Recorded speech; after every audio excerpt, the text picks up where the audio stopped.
পূর্ণেন্দু পত্রীর যে টেলিফোন আসার কথা ছিল,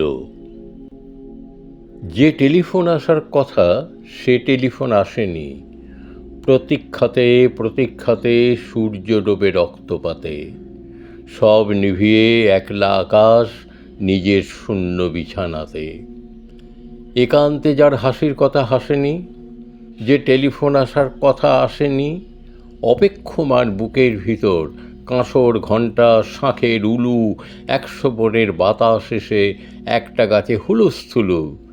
আজ বুঝি তার ইচ্ছে আছে ডাকবে আলিঙ্গনের কাছে, দিঘির পাড়ে হারিয়ে যেতে সাঁতার জলের মত্ত নাচে।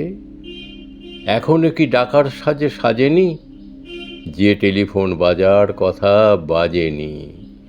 তৃষ্ণা যেন জলের ফোঁটা বাড়তে বাড়তে বৃষ্টি বাদল, তৃষ্ণা যেন ধূপের কাঠি গন্ধে আঁকে সুখের আদল। খাঁ খাঁ মনের সবটা খালি, মরা নদীর চড়ার বালি। অথচ ঘর দুয়ার জুড়ে তৃষ্ণা বাজায় করতালি। প্রতীক্ষা তাই প্রহরবিহীন, আজীবন ও সর্বজনীন। সরোবর তো সবার বুকেই, পদ্ম কেবল পর্দানসীন। স্বপ্নকে দেয় সর্বশরীর, সমক্ষে সে ভাসে না। যে টেলিফোন আসার কথা সচরাচর আসে না।